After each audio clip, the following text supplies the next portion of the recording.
this trailer for Big Game comes on, which is like a Samuel L. Jackson movie. And this kid like jumps out of a helicopter, lands on the helicopter, and then like Samuel L. Jackson says something like badass as he always does. Right. Yeah, you know how he does. He just like says everything he says badass. Well, this is bad motherfucker. Yeah, exactly. Yeah. Right. Something like that. And then next thing you know, I've been having this vision. I'm like, what the? Whoa. And it didn't it's your voice popping It's my through, voice, right. bro. That moment. Hello. Welcome to the New Music Business Podcast brought to you by Ari's Take. I am your host, Ari Herstand, author of How to Make It in the New Music Business, the book. Today's episode, we are bringing to you Vo Williams. He's an incredible hip-hop artist, now based in LA, originally from Florida. This episode, we go in deep. So for all of you who are wondering how to get your music synced to TV shows, films, commercials, games, we talk about that. Now, Vo has been incredibly successful getting his music synced everywhere. He has hundreds and hundreds of sync placements. He makes a lot of money getting his music synced. We go through his whole story, how he got into music and how he got out to LA, but then we go in deep and we really pull out the practical tips. This one, a lot of practical advice here. So maybe break out your notepad. This would be one where you're going to learn a lot, and he actually gives you some very tangible, immediate, actionable advice. Strap in. Let's go. Vo Williams.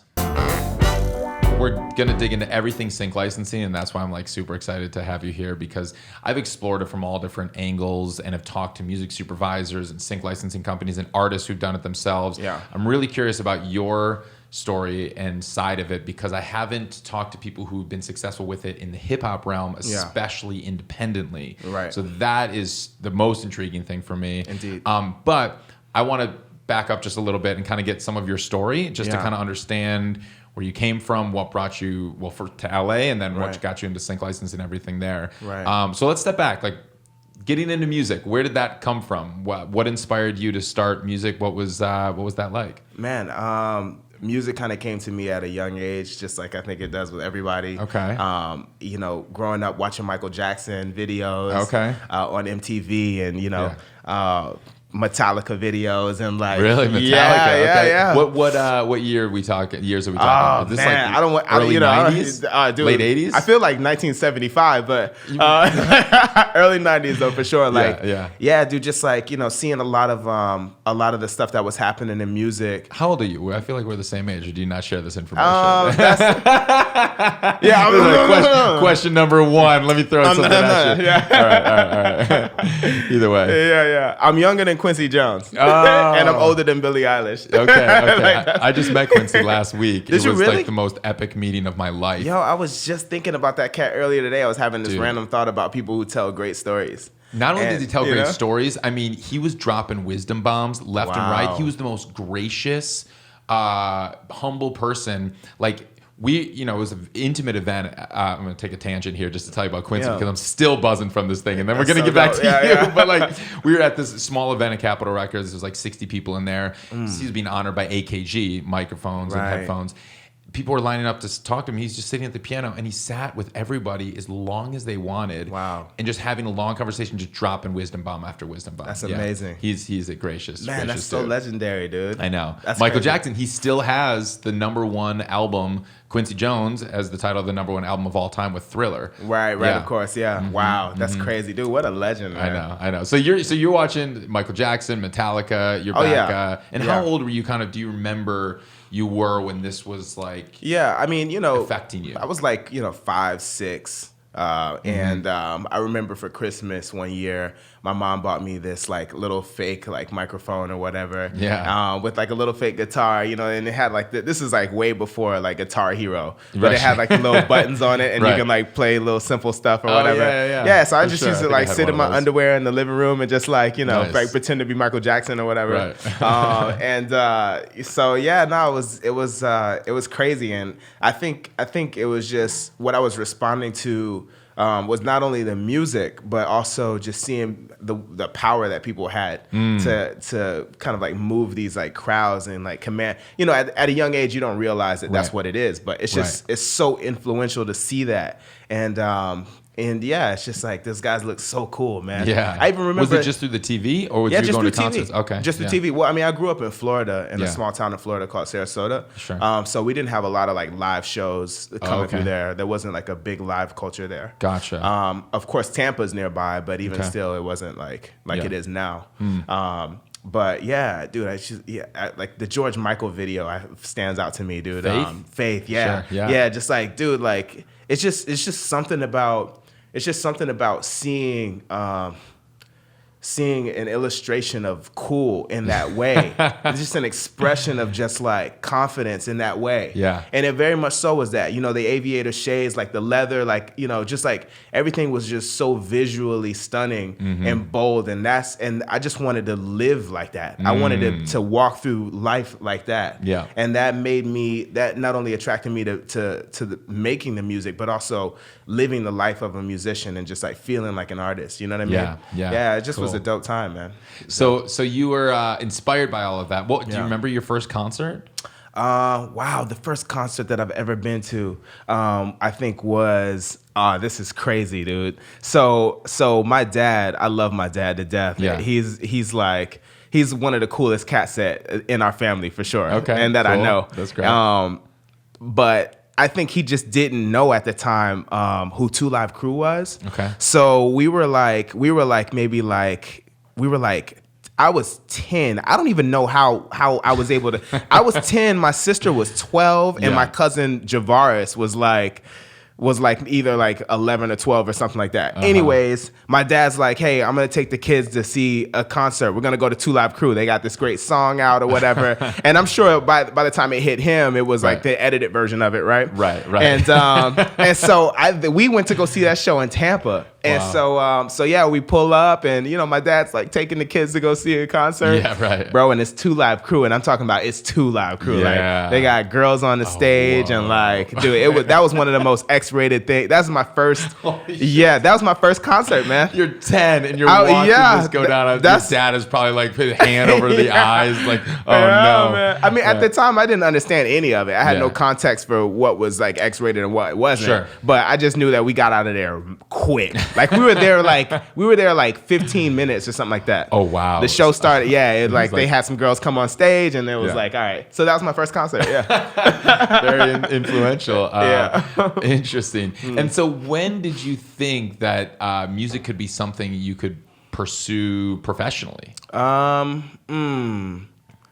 think I was about 16. I was 16, and at that point, I was already really, really deep into all these other genres, right? Like a lot of alternative music, obviously Nirvana, right? Pearl Jam. So you're into rock? Oh, I love rock. Alice in Chains. Wow. Okay. Dude, still Metallica was one of my favorite bands to this day. A lot of Wu-Tang Clan. Okay. I'm talking about like I was like deep into Wu-Tang culture and that hip hop. Method Man, was one of my favorites. The RZA. Okay. I don't want to like sit here and name all of them, but Wu-Tang, no, but that's what was coming at you when you were 16. It's just coming at me. Were you since you were so into rock, were you in a rock band in high school? No, or anything? no, or I never. Do you play any instruments? Or I do play guitar. You play guitar? Yeah, okay. horribly, but I do play guitar. And I started that when I was about 13. But I think kind of like what happened was because I was also skating, really active in the skateboarding, which was a huge passion of mine. Yeah. And I was watching this skate video. I forget exactly who this guy was, man. Sure. I forget his name because it's so long ago, but this guy's a legend. I'm sure the skaters out there are gonna butcher me for this. I want to say his name was Kareem, actually. Okay. And he did this street run to Method Man, Bring the Pain. Okay. And it was the first time that as a skater, as a black skater living in a predominantly white city, and not really seeing myself in the sport, not really seeing myself in the culture. And then my buddy Keith, he had this tape of this guy of this. He had this tape of I think it was Alien Workshop or something like that, and this guy was like just shredding, and to see this black skater just murder, and he was doing it to hip hop. Cool. So it was the first time I was seeing that fusion of what I love to do with hip hop, and like, oh man, like you can listen to hip hop and skate. Yeah. And at that time, where I lived, the culture very much so was like skating, and rock and alternative was a part of our culture there. Interesting. So it was new for me. It was like, wow, and I saw myself in hip hop, in this very different way, and in skating, at the same time. Yeah. So it was the marriage of these two worlds. Cool. And I think a lot of times artists have multiple things that they love and that they're passionate about, and very rarely do those worlds collide into one thing that you can focus all of your energy towards. So it became one movement instead of like, oh, I'm listening to hip hop sometimes and I also skate and I also listen to alternative. Your friends in high school, did they fall into different camps? Did you have your skater friends, and did you have Absolutely. And that was like you're listening to rock. Yeah. But then did you have friends that similarly dug hip hop with you, and was that a different crew, or was that 100%? Okay. 100%. I mean, so you're feeling this pull from like different sides. Absolutely. Things are very much so compartmentalized that way in high school, though, aren't they? That everybody's trying to find their tribe. And I actually went to a performing arts high school where a lot of cross pollination was happening organically, and people were a little bit more open because it was such a creatively driven school. Okay. Cool. It was great. I mean, we did have those separations, but I never really felt alienated from anybody. I think we were all just pulling from each other. Nice. And we were kind of at that cusp to where things were starting to become more genreless anyways. So, it was things were happening where people were listening to each other and just sharing ideas, and things were crossing over in a very... Were you performing in high school? What was your focus? I was. Performing arts high school. Well, my focus was art, so visual arts. Okay. Right? Okay. So I'm also a painter as well. Cool. I was enrolled in the school as a visual artist and focusing primarily on that. But at the lunch tables, we would do like MC battles and freestyle sessions. Nice. It was and then sometimes I would go and jam with my homies, and we would just have these like jam sessions with like everybody would like, maybe somebody would bring like a set of drums, or like this homie would bring like a bass, this one would bring a guitar, and we'll just jam. So I'm just having all these different experiences. But what I kind of got to the point to where I was like, you know what, I think this is something that I want to do. When I was about 16 and freestyling, there used to be this local show called, it was actually just an underground hip hop show on a radio station, 88.5 in Tampa. And that was with DJ Mad Links. And on Friday nights, they would have these rap battles where you would call in on your cell phone. This is honestly, not even a lot of people had cell phones. Right. You would call in, and the other person would call in. Yes. And it's like, yo, contestant number 1, are you on the line? Yeah, I'm here. Wow. Contestant number 2, state your name. Cool. Oh, it's Vo. And we would rap against each other. And I'm 16, so I can do that. I couldn't be out anyways. This thing came on at like midnight. Wow. And so I'm on the phone doing rap battles against cats all around the local area. And that kind of made me start taking hip hop a little bit more seriously. And cool. Dude, I won that show like maybe like 24 weeks in a row or something. Wow. Yeah, they really should have like had a cap or something like that where they're like, all right, we're gonna. Dope. But who would vote? How did you win? Yeah, people would call in after that and be like, really? And this is way before trolls, man. People were like more honest back then. So people would call in and be like, that guy contestant number 1 was crazy dope. I'm definitely going with him. Number 2 was dope, or number 3. And then, sometimes people would call, they wouldn't understand the dynamics of rap battle, right? So they would call in and just be like commenting on people's like phone quality. Like, that one guy's phone sounded like it was Alexander Graham Bell made it. Like, dude, this is a rap battle. Like, right. And you would get a vote based on the quality of your phone sometimes. Wow, so you got to track down a landline at some point, right? I had it down to a science, bro. Nice. My landline mic was crazy. Yeah, I bet. I bet. Man, this is right. Mics before mics. Yeah, for you, exactly. Right? Yeah. Cool. So you're winning these rap battles on the radio. And you're kind of in high school, and you're like, man, this is something that I'm good at. You're getting this validation from this respected radio station because you're winning these rap battles. Right. So where do you take it from there? So after that, we start recording some tracks. And who's we? Myself and my crew. I used to be Okay. a part of this crew called the Genics. Very good friends of mine. And High school friends? Kind of Yeah, thing? high school friends. And my buddy Bad Rock, who was like my right hand man, and I was his as well. Yeah. We were basically partners in crime.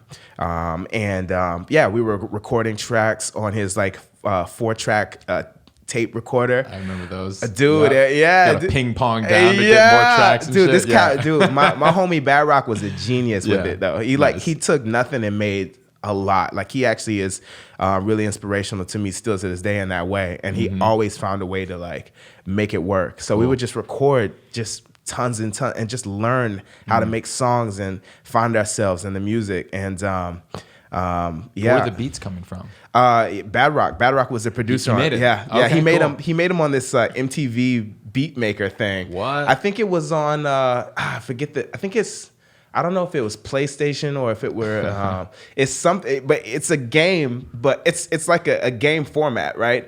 But a game platform. But you go in and you can actually make beats. What? Okay. Like if you're on your PlayStation, you can program inside of inside of this thing. And bro, this cat pre-Ableton, or this is just like right.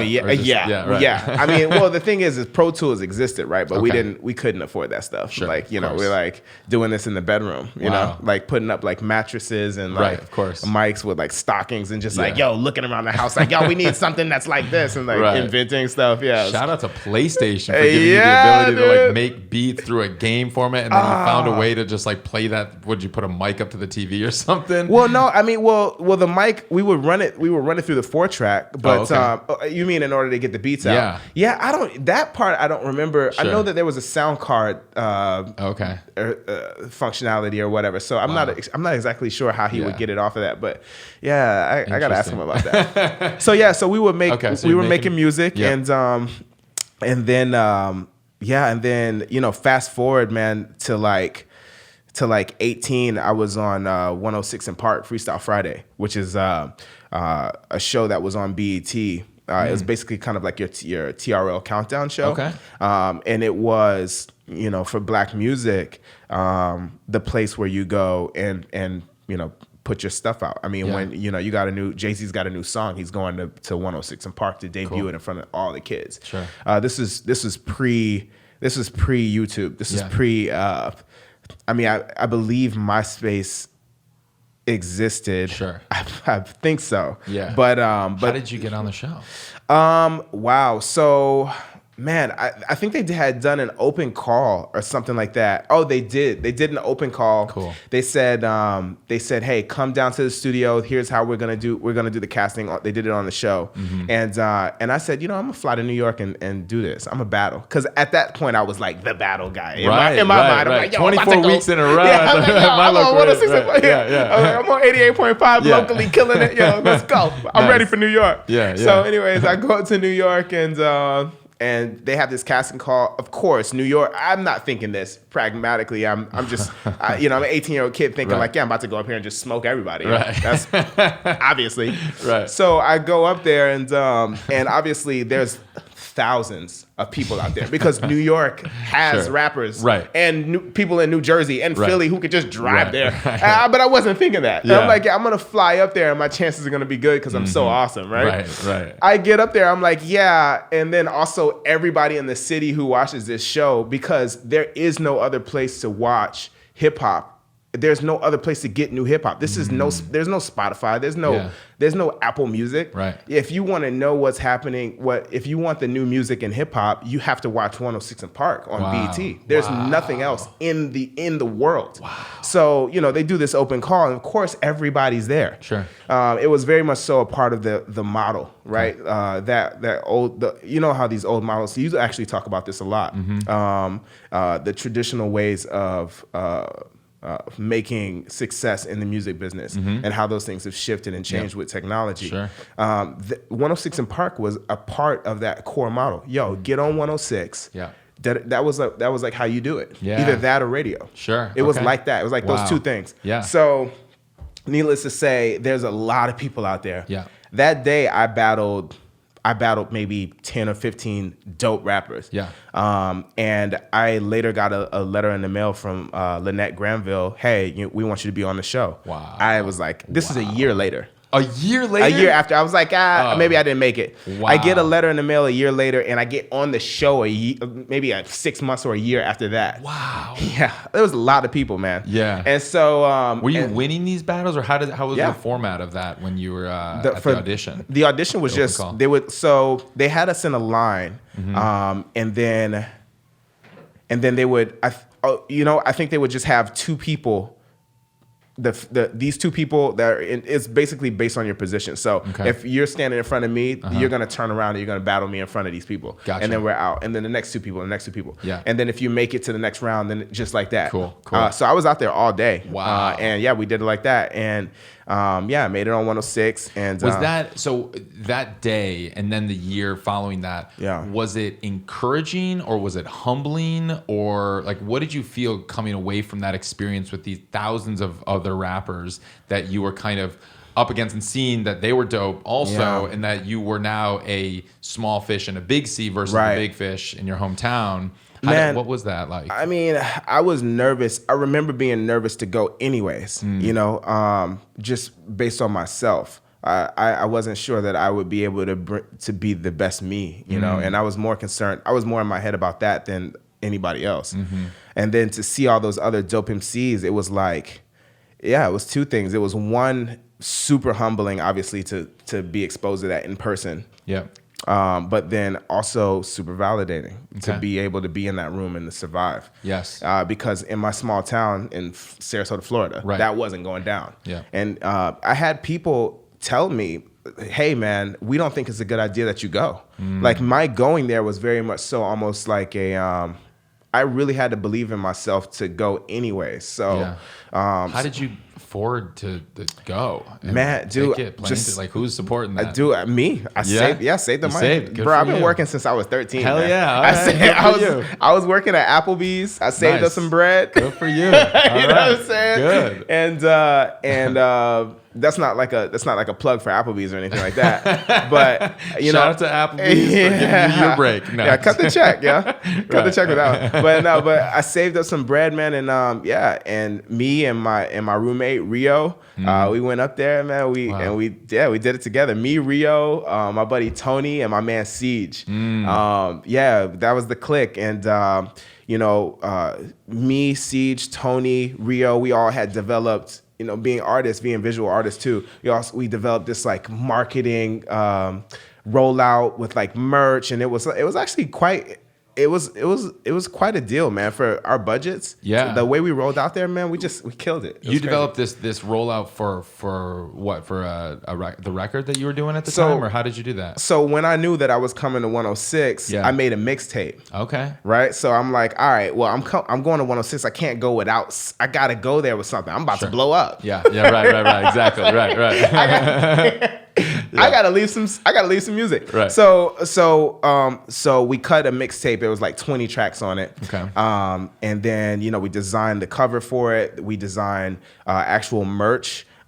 We had like headbands, T-shirts. We had the actual physical CDs, and we were going up there with just like loads of this stuff, handing them out to kids. Sitting in the green room, like waiting to go on, and like kids would come up like, "Oh, we saw you last week, yo. Like, can we take a picture or whatever? Yo, take a CD, take a go to my website." Yeah. So those were the moments where I felt like, okay, this is kind of like opening up, and this is something that I'm starting to do. And also at that same time, I was doing some ghostwriting on a project that came out with Universal.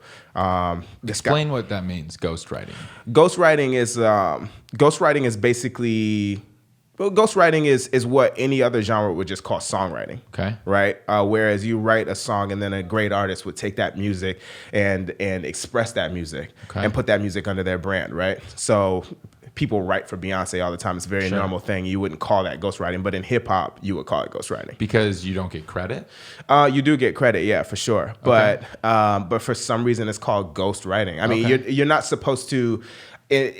For some reason in hip hop, it's just that genre to where it's a part of the culture to where it's very much so debatable whether or not an MC should write all of their own rhymes. Sure. And we're the only genre that's like that.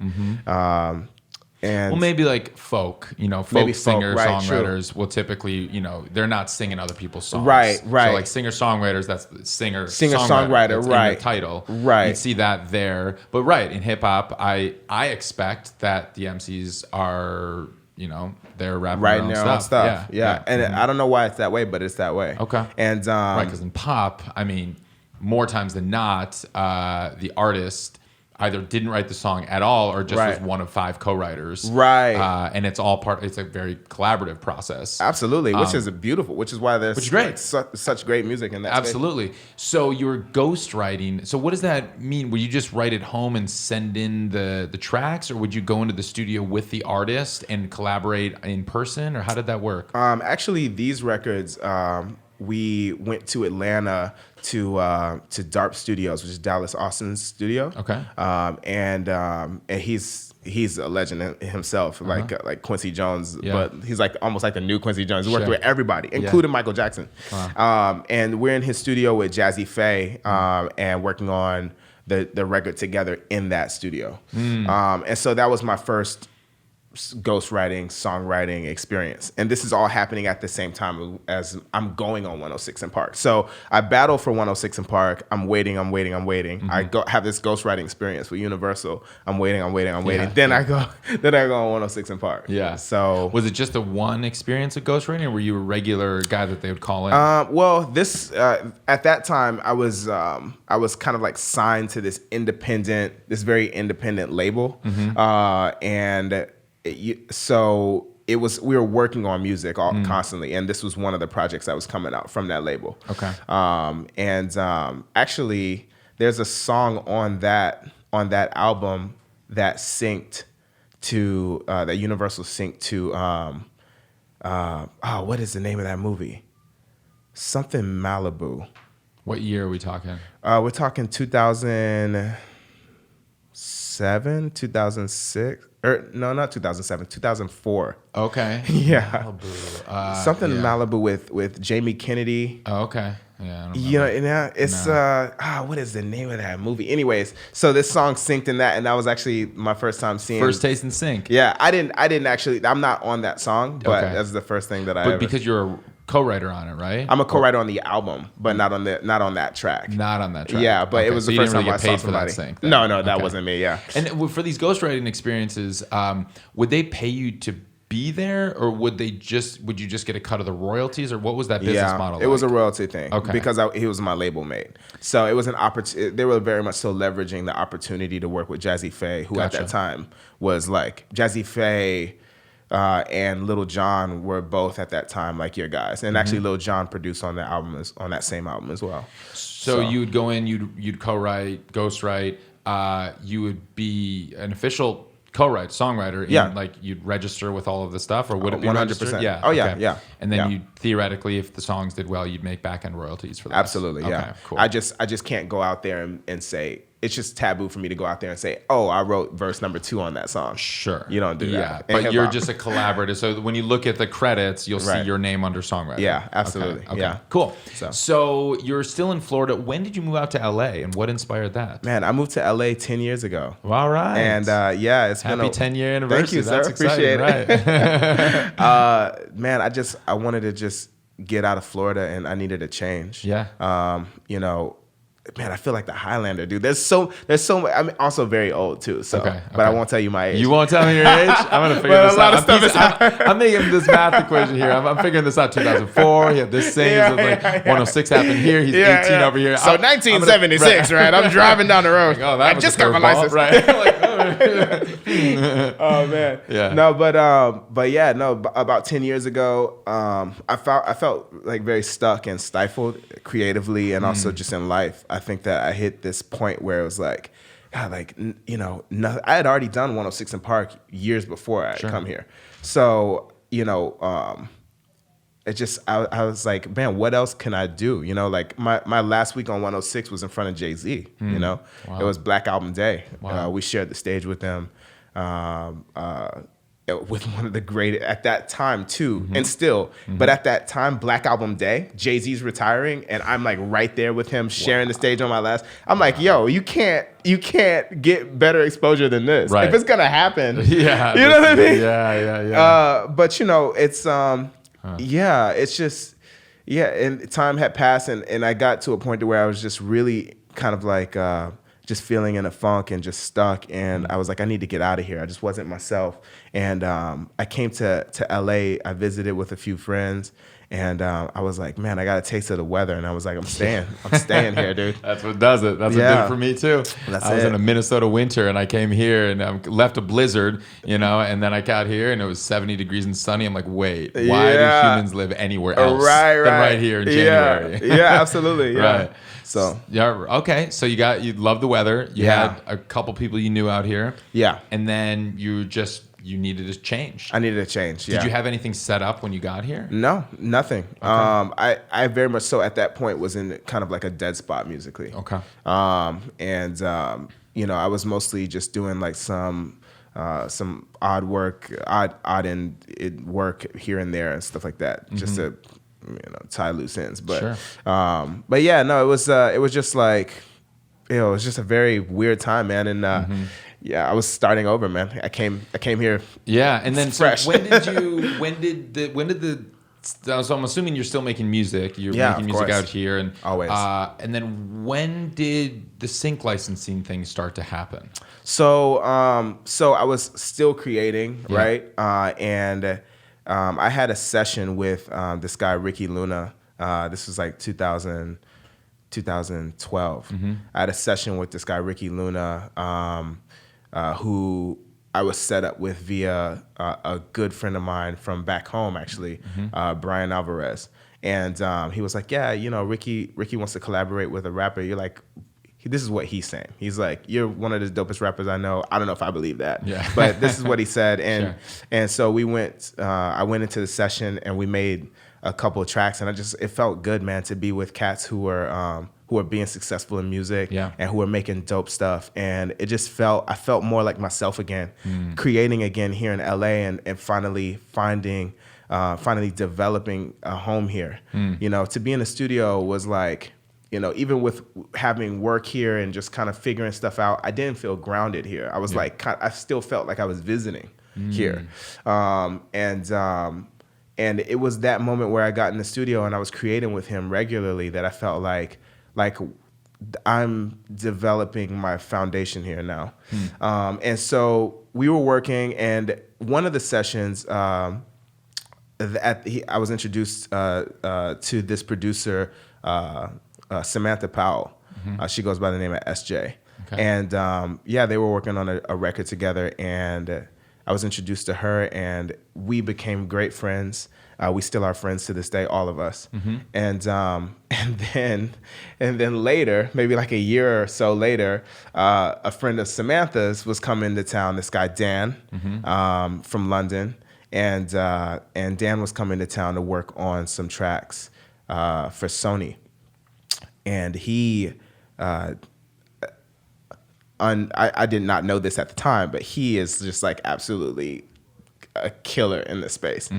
And Samantha's like, yeah, hey, my friend Dan's coming into town. He wants to kind of like do some more like hip hop stuff or whatever. He needs a guy who understands the space. Would you be down to work with him on some tracks? And I'm like, yeah, I love making music. Yeah, let's do it. So Dan comes to town, we link up, instant chemistry. Like, Dan's amazing, one of the best guys that I know, and just good peoples. And we get in there and we start banging out tracks. We made like 2 tracks in the same day on meeting. Is he a rapper also? Is he a producer? No, Dan is a producer. Dan is a musician, multifaceted musician. Okay. He Dan what? Do you know Dan Gautreaux. Gautreaux. Yeah, he actually is. Yeah, he's just a fan of music, and he just crosses all genres. Cool. And he hadn't done much hip hop yet. Okay. So I think this is his very first hip hop song Oh, ever. gotcha. All right, As a cool. producer. Yeah. And so we get in, we smash it out. And so, you know, it's like I met Ricky, then Ricky introduced me to Sam. Now we're all friends. And then Sam introduced me to Dan. Now we're all friends. Sure. And we're Okay, still great. all friends. I was actually, I just talked to Sam yesterday, just talked to Dan this morning. I mean, yeah, it's like we're all friends, That's you know what I mean? great, So, right. I mean, it's a very LA experience. That's the collaboration, that's the networking that I think a lot of people from outside LA don't realize is how this city works. Right. Through, I mean, they say it's who you know, but really this is how it becomes who you know, is by the collaboration, the networking, and becoming friends with people. And so it's not as cut and dry as like tit for tat, what are you going to do for me? I'll do something for you kind of thing. Right. It's more about the very collaborative energy and mutual respect. Absolutely. Where you find your people and then you like working with each other. And so you just kind of keep working and then you introduce one another to other people and it becomes that. So you're making this track. Is this is this the one that kind of catches or that you get synced, or how does that happen? So my first track with Dan, I have no idea what we're doing. I'm just making music. Sure. And maybe like a year later, right? So like a year. Wow, right. Maybe like a year or so later. Now it's like 2000. I know I'm butchering this timeline, but now it's like 2013 or 14, something like that. 2014, that's when the song came out. Yeah. I'm just sitting in the living room with the homies, you know, and of course there was paperwork involved and stuff like that. Like So you knew, I knew that I knew that it was going for Sony. Okay. I understood via the terms of the contract that they wanted to exploit the master and stuff I knew that they wanted to be able to use it. What do you mean it was going for Sony? Use it for what? So are you, because you weren't a Sony. I wasn't a Records Sony artist. And neither is he. Okay. But Sony was SJ with them? Or? No, neither is SJ. Okay, so but Dan basically is an artist that works also in library music. Oh, okay. So this was for a library through Extreme. Have you ever heard of Extreme? Yeah. Yeah. They're a music library? They're a music sync licensing music library. Extreme is probably one of the biggest libraries in the world, and they're under Sony ATV. Gotcha. That's so right. So the deal went through Extreme Sony, and we were in partnership with them on this track. And I understood that, but again, I knew they wanted to put it out, but I didn't know what was going on. I didn't. Sure. It just went to the back of my mind. Yep. And I'm sitting in the living room with my homies, man, like watching like TV. I don't know what we were watching, but dude, then this trailer for Big Game comes on, which is like a Samuel L. Jackson movie. Oh yeah. That came out, and this, you know, this kid, we're just like chilling, like watching, and this kid like jumps out of a helicopter, lands on the helicopter, and then like Samuel L. Jackson says something like badass, as he always does. Right. Yeah, you know how he does. He just like says everything. He says badass. Well, this is bad motherfucker. Yeah, exactly. Yeah. Right. Something like that. And then next thing you know, I've been having this vision. I'm like, what the? Whoa. And it didn't it's even. your voice popping. It's my through, voice, right. bro. Bro, that moment, like I can't explain to you like the shift of just chilling with your like just, you know, I'm in LA. Yeah. I'm making music. It's just that's the flow. You know, we hanging out. I'm doing some work, you know, here and there. I'm just living here, just trying to, you know, kicking it with the homies and just watching TV, and then like it's like, wait, what the hell is this? Right. Not knowing what sync is, not knowing any of this stuff. Bro, You're coming through the TV. Coming through the TV, bro. Woo! I was like, whoa, that was crazy. And so then, you know, I got educated on what was happening and what it was, and immediately started making more music for the library. Sure. Wait, so was this, what kind of, I'm curious the kind of deal that was. Was this like a, I mean, because trailers can typically pay a lot. Were you getting paid from this? I mean, Absolutely, 100%. Okay. Dan. And what are we talking for these kinds of, for this one? Can you share? What I can say is this. 10,000, 50,000, 100,000. Well, it depends on the 2,000, right. Just blink twice if I'm close. Anywhere between $1 and $1 billion. No, but what I can say is this: that for a trailer for a movie, yes, you can be looking at anywhere between. You can be looking at anywhere between $20,000 aside. So that's on your master side and your publishing side. So 40,000 all in. 40,000 all in. Right. With options depending on the use, and how they, if they want to go digital with it, if it's just theatrical, if they want to run it on television, and then for how long on television, like all these things affect your rates, and those are called options. So your base rate will be like the 20,000 aside, and then your options may be da da da da da da da da. And what's happening now is that a lot of deals may come without options and make just go all in throughout the world in perpetuity. Sure. Simply because now they're kind of, it used to be Wild West with digital. How do we run this on YouTube? Right. How do we run this on, if we put it on YouTube, it's there forever. We can't pay, $10,000 a week forever. Right. So we need to, so now they're starting to kind of like fix those terms, and those are becoming more, so it's very much so changing under our feet. I mean, so that must have been your biggest payday to date. Well, right? No. Damn. All No, right. absolutely not. All right. No, but you know what's big? Gaming. Were you doing gaming before that? No. Oh, But okay. what I'm saying is no, Just not, in general, not gaming. sync. Yeah. Syncing. Right. Yeah, Sorry. syncing for any marketing for games Right. or for automotive So or what any are those kind of rates products for gaming? For games, man, you can see anywhere again between 10,000 aside to, I mean, depending on who you are, right? But I guess primarily speaking to the independent artist, Sure. 70, Wow. 80 aside. Aside? Yeah. So for people who understand what aside means is each side, typically you split it in half, and there's the master, and then which is sound recording, and then there's the publishing side. So when we say aside, it's, if you're saying $70,000 aside, it's $70,000 for publishing, $70,000 for master. Right. Typically a label will own the master. If you're an independent artist, you own your master. Yeah. And then typically a publishing company owns the publishing, or if Right. you're an independent songwriter, you have your own publishing. So that's why they break it down aside. And it's typically 50-50, right? Percent. Like aside, it's like typically it's equal, the master and the publishing. Oh yeah, absolutely. Right. Well, the master and the publishing is just doubled. Or you'll sometimes go MFN with publishing. Most favored nations, exactly, right? Which it means if the label negotiates $100,000, then the publishing will also it'll link up to $100,000. Absolutely, okay, absolutely. So okay. So you get that first Samuel L. Jackson movie sync, and then so how do you decide? It's like, okay, so did you have this extreme connection, and you started making more music for that library? Yeah, well, my deal with Extreme was through Dan, because Dan very much so was, he had a home there, and that was, he was one of their like star players. Yeah. So any music I did together with him would then go on Extreme, and we started working on these volumes together in partnership with Extreme. Which is unique because usually they do full buyouts. I think that's all they do now. Which a buyout means they own your master and they own your publishing, but they'll let you participate in the funds. So for example, you might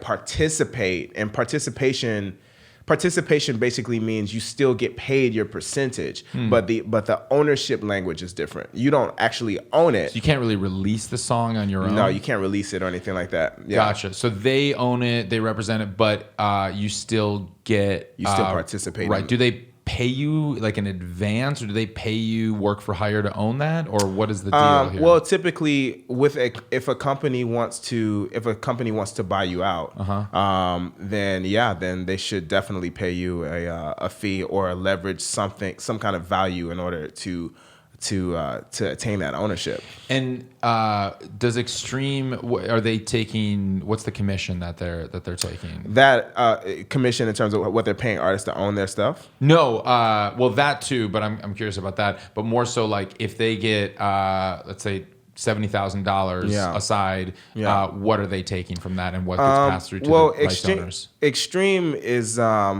that's going to vary depending on your deal with Extreme. Okay. If you have a really, really good situation, let's say you've been working with them for a long time, and you have a partnership with them, sure, and then you're looking at 50-50. Okay.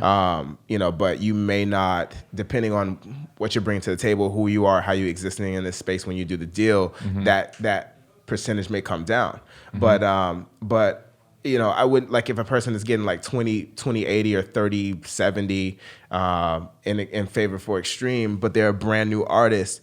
That's something I wouldn't do it. But I've never heard of something that high. Yeah, I'm just saying. I mostly hear between 20 to 50% is like pretty standard, I would say, in favor of the artist always. Yeah. So like the highest I've ever seen a sync licensing company take is 50/50. I mean, if they're taking more, oh no, then no, no, no, that's, no. that's a big red flag. I don't think I would do that. But so what we're not talking about sync licensing companies though. What we're talking about is music libraries. And okay, so explain the difference between a music library and a sync licensing. So company. a music library is interested in owning a catalog of music, one stop, so that they can go and then sync and license that music, a million times. Right? Okay. A sync, so they're basically a label, right? Okay. They're interested in having ownership in the master and having ownership in the publishing, either equally or 100%, depending on what your deal is with them. Sure. Right. And then what a sync licensing company is doing is basically representing your music to sync your music and projects, but you retain ownership. So those deals, I think the most I've ever seen for a sync licensing company is 50/50. Yeah. That can be very, very common, but also anywhere between 20% and 50% for sync licensing. Gotcha. Right. Yeah. Sure. So, and then for music libraries, what are those percentages looking like? Music, again, it can They be own anywhere it from outright 50% to not 100%. Okay, But sure. it can be anywhere between 50% to 70 or 80%. In favor of the library. In favor of the library. But they're also paying you too up front. They're giving you money and then also allowing you to participate on backend royalties and also the sync fees and stuff like that. Is that an advance they're giving you, or is it just paying you for the song? Is it against what it makes on syncs? It can sometimes be in advance and it can sometimes be non-recoup. Oh, okay. So okay. it really all of these things vary. These are the different elements that you're dealing with when you're doing these deals. So how long were you working with Extreme as a music library? So I worked with Extreme I gave them like 20 songs over the course of like 4 or 5 years. Okay. And the reason why I did that is because Extreme. So there's a couple things you can. Let me finish my statement, I guess, first before because I can get really confusing like really quick. Okay. But so over the course of several years, I gave them a handful of songs, and I allow that to basically run underneath me as my foundation while I do direct sync and licensing. Cool. So my interest in doing that with Sony is that Sony has the resources and they have the client base to sync this music multiple times. Mm-hmm. So I'll give you an example. My first song, at the risk of like killing the value of this song, right? Because it's kind of an unspoken thing, right? It's a piece of music that people are using in their art to lift their picture. So you don't want to say, oh, this song has been out 1 billion times, because then a person's gonna look at that song and say, oh, we don't want the song that's been out 1 billion times. Right. But I have my first song that I made with Dan all those years ago. That song's on TV today in 5 places. Wow. Yeah, like that song has a lot of syncs. And you get paid for every sync still? 100%. Great, good. I better. Good. Yeah. Are you kidding me? Well, good. Yeah, well, sometimes they would buy it out, right? Yeah. Right. Sometimes they would do buyout, but I've never seen a buyout where you don't get paid still, where you don't retain some kind of some revenue value. But my deal with them is, again, on that spectrum that I had mentioned. My deal with them is a really good deal because Dan helped basically build Extreme Music with Russell Emmanuel. I mean, he's one of their first like artists. Like he's like Dan is crazy. Yeah. So okay, so you got kind of grandfathered into the deal that I Dan got grandfathered had, into his nice. deal, which is a great deal. Right. Okay. Yeah. But so, with your understanding how music libraries work, is there a scenario where they would just pay you $5,000, own your song outright, and then exploit it as much as they want, and you never get paid again? Or is that not how music libraries work? Do they always pay you something for every sync? So you'll always, by law, you should always you should always see revenue through your society for writing the song. Your PRO, ASCAP, BMI, CSAC, something like that, right? Absolutely. There are scenarios where they'll cut you a check for X amount of dollars and exclude you from any like mechanicals or any other royalties that come outside of your writer. So but that's just back end stuff. I mean, the big money is in the front end, which is like the $100,000 or whatever. Exactly. So you may see deals where they cut you a check and exclude you from that money. From the front end or the back end? From the front end. From the front end, but never from the back end. Right. So you can't do that. So you can't legally you'll do get that. some of those royalties, but I mean, the front end is where the big money is typically. Like you're saying, $70,000 aside, $20,000 aside. But my friend, also. Yes. Tell me. Yes. Also, there's big money in the back end. There's crazy money. Tell. Yeah. So what I'm saying is like let's say, okay, so let me just speak in terms of like the independent artist who's just starting with a library. Yes. I'm a library. I'm gonna offer you a platform to sync your music and a ton of stuff. Let's say I'm a library that has like lower that sells my product at lower fees so that I can do more volume, right? So I'm not pulling 70,000. I'm pulling like maybe 10,000, whereas an independent company would pull 70,000. Or like I'm doing like a lot of like reality shows and stuff like that that have lower budgets. Great shows, but they just don't have the budget, and they need great music. So they're going to come to our library because we're known for giving great music at a lower cost. What that allows the company to do is to do a ton of volume, a lot more volume than, let's say, some of my compositions, which are going to be more special, unique, and typically used one time or two times for a project. Because my price point is higher. So what's happening now is that you're working with this music library, which is separate from direct sync and licensing. And this music library, although they're owning your music and stuff like that, they're syncing it in a million places. So that means when you get your PRO statement for your writers, you have 1 million placements. You dig what I mean? Yes. And a placement on television can go anywhere from one play of your song equaling $200 to $1, right?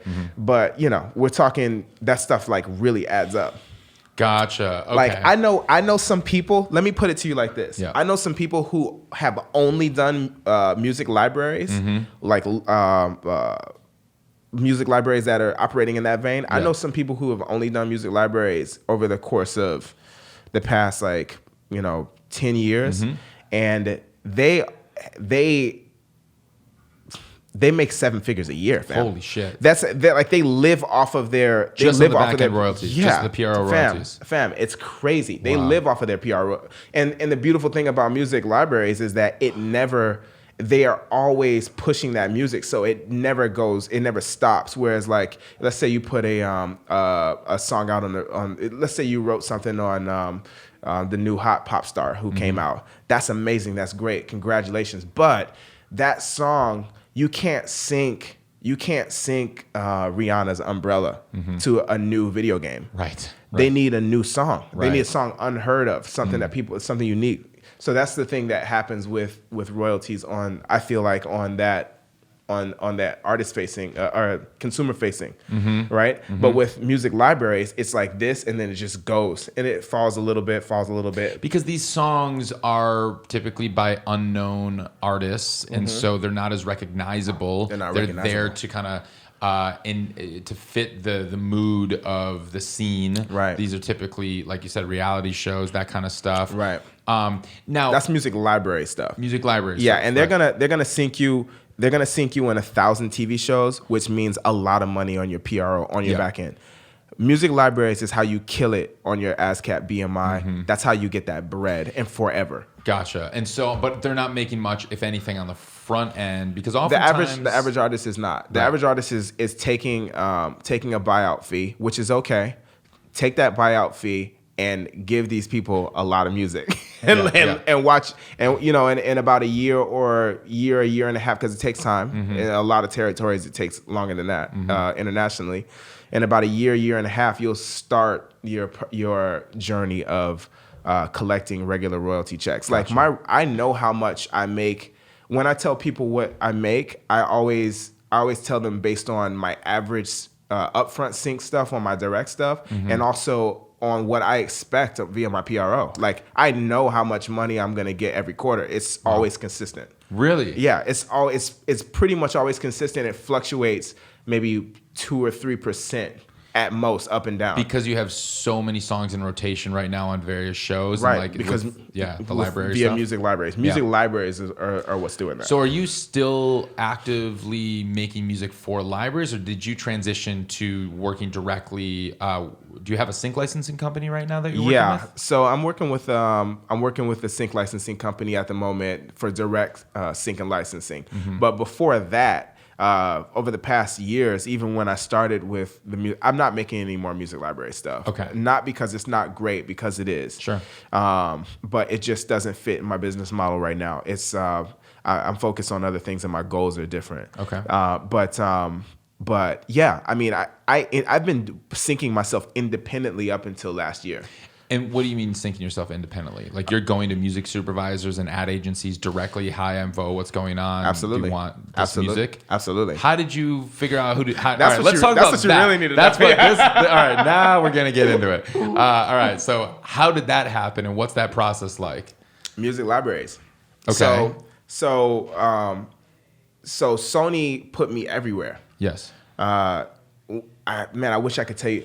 Okay, let me put it to you like this. Some of the songs that I have with Sony have synced 800 times. No shit. 800 times. Yeah. So Sony Extreme, the music library, right? And then Sony Extreme, I have a couple of different libraries that I gave music to, just because we were able to work out a deal that makes sense. I personally wouldn't do a buyout. That's just not. But if they offer you a buyout and you're an independent artist and you're trying to get your start, you should do that. Me personally, I don't have to do that, and they understand that. Also, what I do is very rare, right? So it's very difficult to find what I do. So I'm able to negotiate a little bit differently than other genres and other artists. I'm really curious what you're pulling out on your phone right now. Yo, fam. I'm like, I can't even focus on what you're saying. I'm like, this is about to be my mind blowing right now. What are we going fam, for? Fam, I got to show you this. Yeah, please. Fam, just for like shits and giggles. I started building a list of brands that I've worked with. Oh, okay. These are just the brands. This is not the amount of times I've synced with each brand, right? So these are through the music library. They would get you synced with these brands. This isn't just through the music library, but this including the music library. Got it. Right? Yeah. Fam, just keep this on the low, right? Oh, just so we're not going to show the camera. No, we're not going to show the camera. Okay, but check okay. this out, fam. Check this Woo! out. Bro. Wow, we're in paragraph format here. Okay. Oh my gosh. Fam.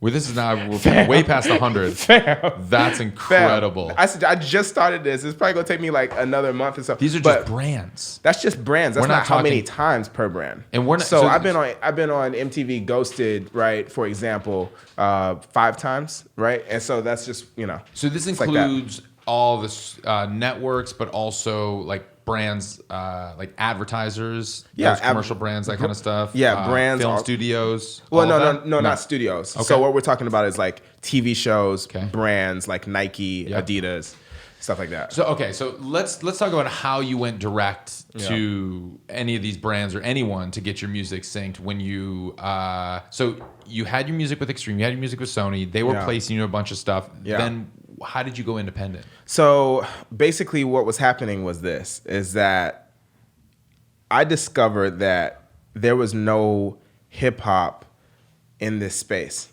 Yeah. There was nobody doing what I do. And if there were, it was such a small number globally that it just was like, now I recognize there's maybe like 10 of us like really doing it. You know what I mean? Like if I lose a sync, I know the guy. Wow. It's like that. Okay. Like if I lose a sync, I know who he is. Because you're creating music that's at a level that competes sonically and just professionally with the music on the charts, but you're not a household name. Like if they wanted to get, if they wanted to get a chance song or something like that, Yeah. that's going to cost them $1 million. And Right. it's like, or we can get a Vo song that's going to cost us 100,000 or something, or 50,000 or whatever, right? Well, No, tell me. if you, so it's not, nothing is black and white, Sure. but that can be a possibility. Okay. So how do you know the guy? Because there's a lot of well-known artists that are Yeah. getting their songs synced Absolutely. sometimes. Absolutely. But you're saying in the camp that you're in, what does that mean? What I mean is that the product doesn't exist. I'm not necessarily talking about music supervisors looking to replace Kanye and they get me. Yeah. I'm talking about Kanye doesn't make the music that I make. Like Okay. nobody, like my music, if you play my music right now next to what's on the charts, Yeah. it does not sound the same. You know what I mean? Because you're making more cinematic. I'm making cinematic hip hop. Okay, so and that's the difference. differentiator. I And got that's what's needed. Got it. So the thing about hip hop is that, and I'm going to be talking a little bit about this more as I like seek to share more value. Like that may be a book or like something like, I don't know how I'm going to do it yet, but We'll talk after. I know how Yeah, you can yeah. do it. Yeah, you know how to do that. We'll make this happen. Yeah, please. Yeah, all right. So for example, hip hop has always existed, and people have always tried to incorporate hip hop in cinema. For as long as hip hop has been around, right? Like I said, the name of that movie is Malibu's Most Wanted. Okay. The song is rated R in Here Tonight. Gotcha. All right. And I'm on that album. You can check out the album. Dope. Anyway, so look, that guy wasn't making cinematic hip hop, but he was syncing hip hop before years before I ever started doing this, right? So hip hop has always been syncing, but what filmmakers are starting to realize is that hip hop as it exists on the radio is not usually an emotion. And when we're working to lift picture, we have to create music that feels very vividly like something. What hip hop fulfills is cool. Hip hop is the feeling and the vibe for most hip hop on the radio is cool. And cool is not an emotion. You dig what I mean? An emotion is sadness, happiness, rage. These are colors. Got it. Trap drums and just like some dope lyrics. That makes you feel like you're also a very cool person when you listen to it, which is why I think people love hip hop. But how does that lift picture after Will Smith is just like blown up a building? That it could work, but what works better is Vo Williams. Right, sure.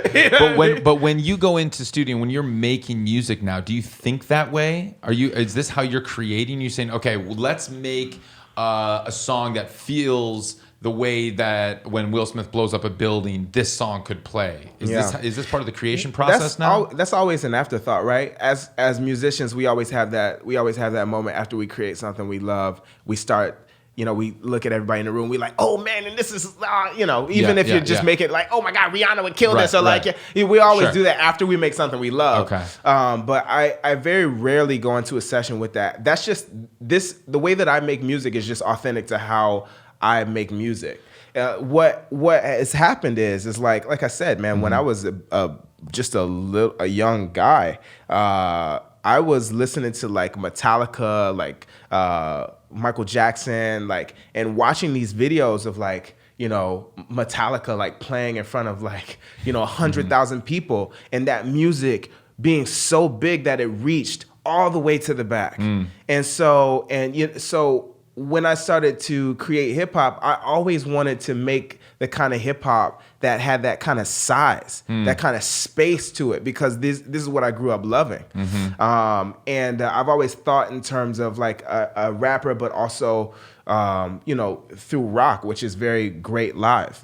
So it's just my natural voice to have size. And what size does is it translates to picture. So you're saying that the authentic music that you've always made or wanted to make and been making just naturally fits better in picture, be in the sync lane than the hip hop songs that you were seeing on the radio or on the charts. Absolutely. And so you found this home with the sync world because they keep coming back to your songs because it just fits so well. Because it fits well. Yeah. So I love that there's an emotion and that you want to make it big. Can you get more specific about why it works well? Like, let's talk production. What about the production works well in picture? Well, it depends on what you're syncing for. Okay. Right. Again, there's so many like small details in this space, right? Sure. There's in context television. There's trailers. There's video games. There's all these different applications for your music that will make your song either better or worse for the application. So let's say, for example, trailer, right?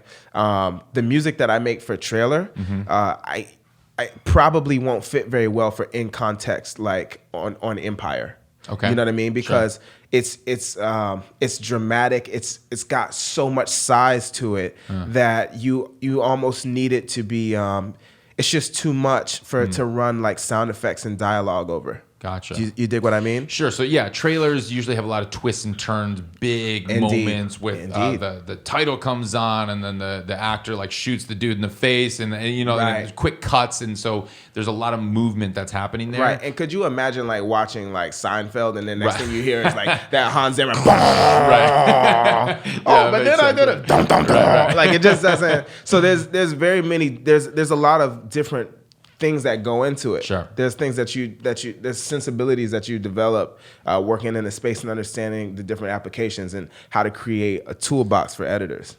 So that's interesting because you do have music in TV shows and in trailers and in film and in video games. Yep. So when you just naturally create the kind of music that works in these in each of these mediums, in these forms, or are you saying I want to make a song that's going to work in a trailer right now, so let's add these twists and turns and these epic moments, and then I'm going to create a song that's going to fit more on a TV show or something like that? Yeah, I mean, I think now it's just kind of second nature. Okay. To where we're always incorporating some of that into what we're doing. We're incorporating the direction for where we want it to go into the creative process. So it's none of it is like luck. Like we're not going in and saying like, oh, this is what we love to do, and it's like a trailer song, you know? Sure. We very much so are thinking about trailers and incorporating those sensibilities. But it just happens to also be what we love to do, you know? It's just like crazy. Yeah. So it's like, I collaborate a lot. Okay. So I might collaborate with somebody whose natural voice, or production or whatever is going to be great for a song for us to sync for in context. I may work with somebody else who's going to produce something that is going to be great for something with trailer. And I kind of just adapt to that moment. But yeah, you do have to know the differences between what works. It pays off to know. And lyrically, have you found certain themes or topics that work better for sync, and things that maybe as you've evolved and figured this out that you've kind of strayed away from? Are there certain topics that you don't really talk about as much anymore, or what lyrically, where do you lie with this stuff? Well, lyrically, this is like super important, man, because if you are writing hip hop or anything else, you do kind of want to keep things clean. That's just going to open you up for more opportunity. Sure. But it's also a great practice to be able to express yourself with more words, with higher quality words anyways. But so it was actually harder to write clean than it was easier. Subject matter wise, really there's no subject that doesn't sync, because all stories are being told all the time. And you might write that song where somebody might say, don't be specific. You might write that specific song that is perfect for this, for this movie. I mean, like maybe it's not something that you want to do like to where it's like you don't want to write something that's like titled Terminator for Terminator, right? Right. But you might have something that's so specific to you, but that also is speaks to these characters in such a profound way that you are the only person they can use for it. You see what I'm saying? Yeah. Yeah. But I have heard a lot. Don't be specific in the sense that if you're talking about walking down Sunset Boulevard, but they're actually in New York, they can't really use that if you keep saying, and then I'm on Sunset, and then Sunset Boulevard's doing this, and now we're turning left onto Hollywood, and now we're on, or whatever. And it's kind of like that's how I got here. That's crazy. right. So, but yeah, of course. So, but in the instance to where that movie comes out, that's based in Hollywood on Sunset. Maybe they'll go for that. Are you kidding me? Yeah, all right. Because the thing is like, you're talking about being on Sunset Boulevard, which sounds, that sounds beautiful, actually. Right. God, I left my dreams on Sunset Boulevard. There we go. That's crazy, right? Yeah. I want 10%. Yeah. So the thing is like that song, that it's debatable, right? Because that song in a movie about Hollywood, a movie that takes place and is about coming to Hollywood and a coming of age movie based in Hollywood, that song is gonna do better than just a song about dreams. If you have those two songs, it's like, I'm gonna choose the one where a person is dreaming on Hollywood over like, the dream song. You know what I mean? Yeah. Unless the dream song is way better. Yeah. You know what I mean? It's just better written. Totally. So it's debatable. I think that if you want to open yourself up to more opportunities lyrically, you want to try to keep things universal. Yes. As universal as you possibly can. And what comes with being universal is also timelessness. So you'll have music that you made in 2014 that is on TV in 2020. So we're not saying I got my AirPods in and I'm going down with my Apple Watch or whatever, because that's very timely to right now, but in 5 years that's going to be outdated because they're not going to have AirPods in 5 years. It's going to be something else. Exactly. Right. I would stray away from. Don't call it TikTok right now, even though it's hot. Right. 'Cause in 3 years it's not going to exist. Yeah, definitely I would stray away from any products. Especially if you want to open up for product, because you can't talk about AirPods and then sync for a Galaxy phone, Right. So it's like, you can't talk about Apple, but not to be confusing. If you have established a brand equity high enough, you can do whatever you want, to be honest with you. Okay. But if you're looking to survive in this space and really compete, you want to try to keep things vague. But I did hear a Batman reference on the Black Panther soundtrack. Which is that's interesting. But if you're Kendrick Lamar, right, you can do whatever you want. Exactly. Yeah. So that's super helpful with the lyric themes, the production style, but I still want to get back to how you did this independently. Right. So you had this music library stuff popping. Yeah. Like this is working. Then what did you do to take this in your own hands and start to do this on your own? So the music, Extreme they did really well with syncing me in a ton of really interesting projects. From there, I identified that this kind of music didn't really exist. And I just did like cold calls, man. Like, hey, what's up? We already work together. Would you like to hear more of my stuff? Okay. Yeah, and that's an easier call, I think, to make than, hey, I'm a musician, I got some stuff, check it out. Love it. I'm like, yo, I loved how you use my song in this scene. I'm that guy. Let me send you 4 more. So were you researching, because they were doing the deals, so those weren't your connections. So you were researching who's the music supervisor on this one show that they placed my song on? Yeah. Okay. Absolutely, yeah. And then you would find their contact information. Yeah, reach out to them. Email? What were you doing? Instagram, Twitter? Email, Instagram, everything that you can do. Really? Yeah, and you know what? I was never that social of a person before. Yeah. But I met some of like my best friends this way, man. Like these are people. I gotta say, everybody that I spoke to then, I still kick it with now. All right. Like it's like we're like it's dope. It's just like it's a lot of really cool cats out here running this business, man. Yeah. It's like a lot of dope young people who love we all love the same thing, music. Yeah. You know what I'm saying? And we just vibe and we're we got a dog here. So yeah. Right. Yeah, no, so it's a lot of cool cats. I mean, you'll be surprised. Just email people. Yeah. I wouldn't be annoying about it or anything like that. Right. But yeah, definitely reach out to people and get your music out there, because they're in the business of syncing great music to film. So if you have that song, then you do them a great service by sending it to them.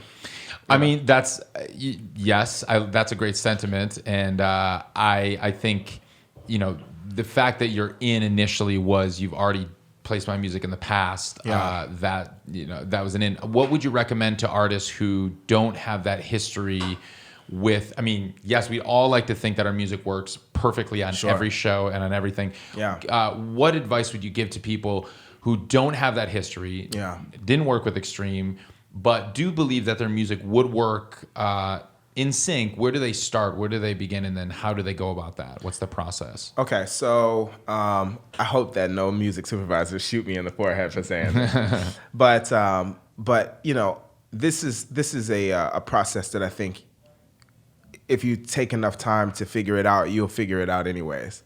So I'm not really revealing anything that is. I'm just helping people get to the puzzle pieces. Go to IMDb Pro or IMDb.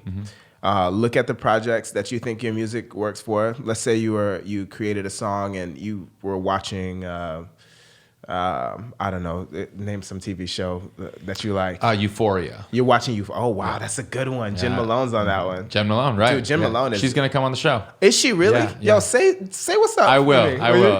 Yeah, Jen Malone is dope. I actually really look up to her. She's a super inspirational woman. Yep.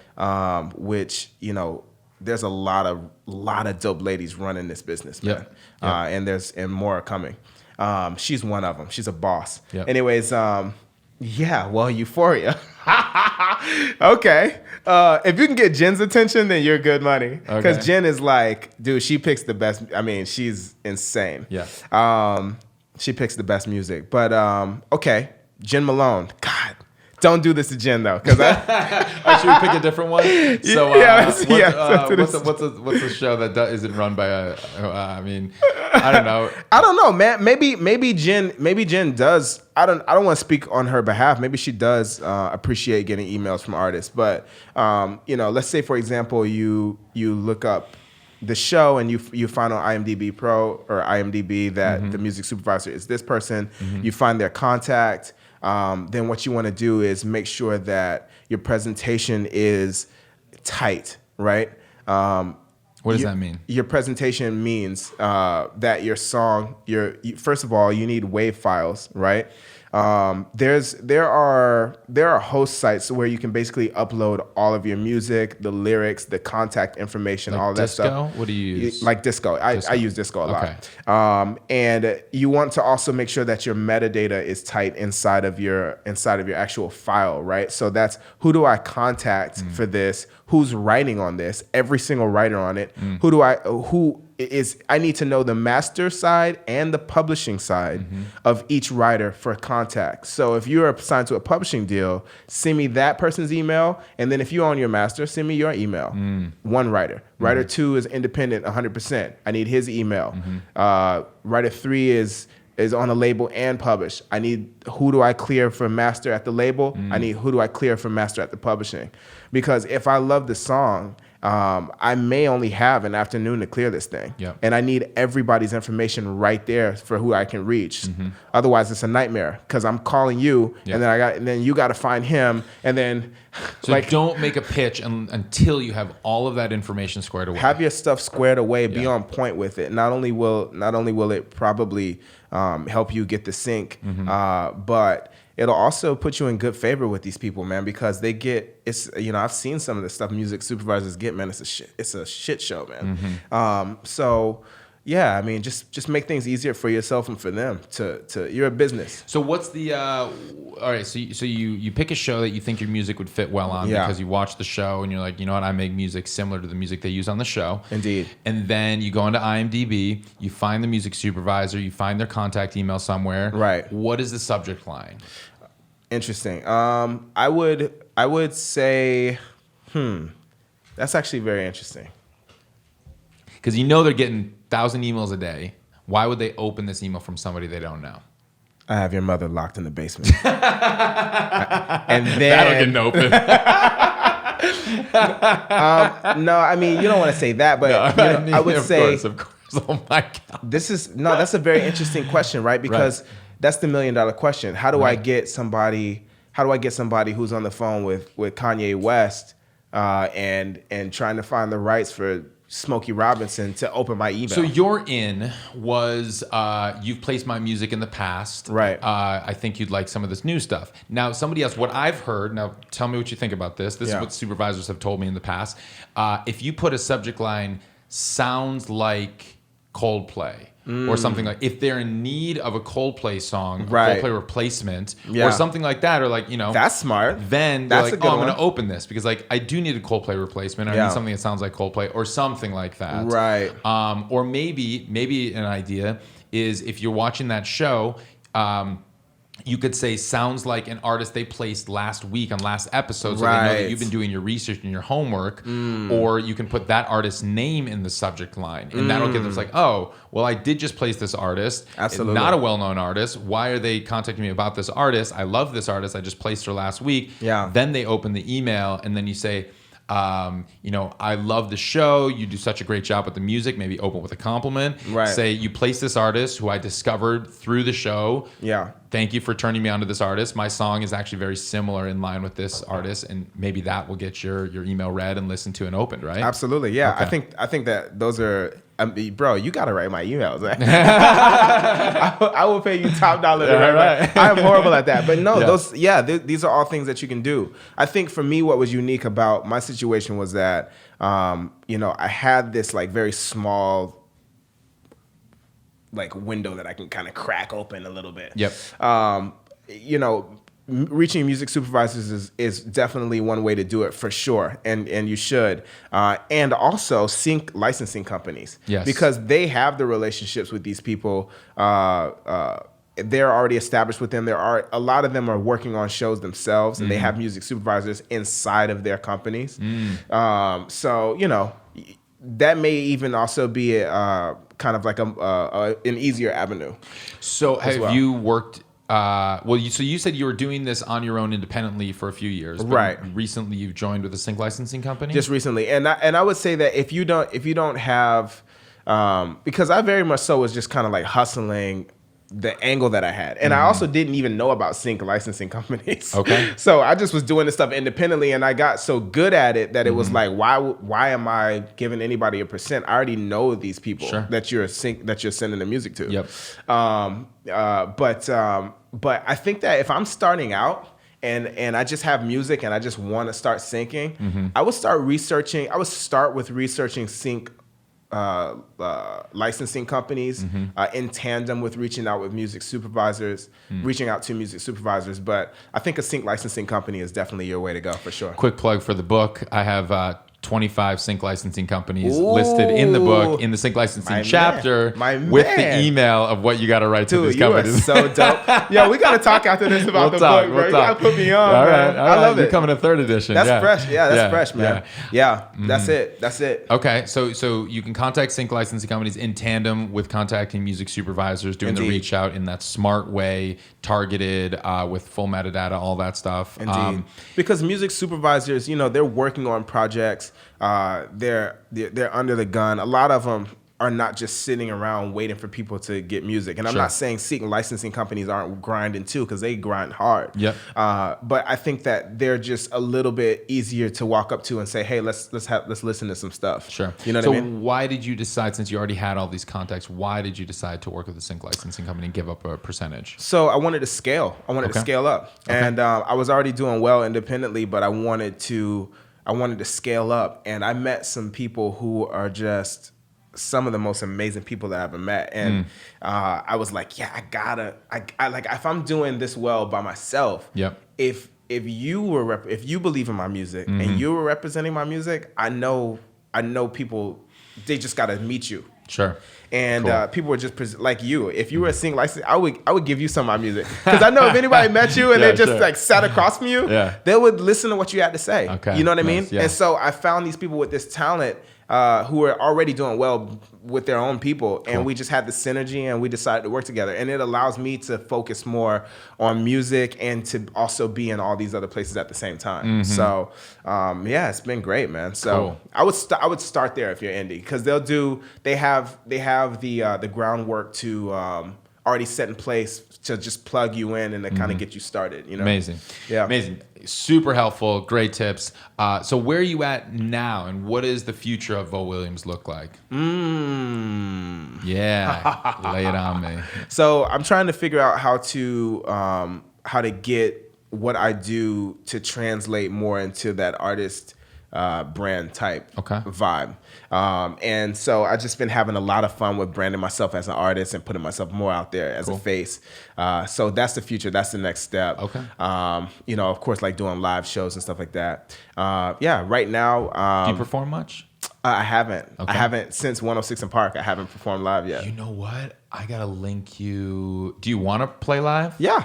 I'm down. I'm ready too. Yeah? Yeah. All right. I'm ready. I'm going to link you with my buddy. He was also on the show. He's a hip hop artist, conscious hip hop artist, Lucidius. He's playing a show at the Satellite in a few weeks. And maybe you link on that bill and do, that could be cool.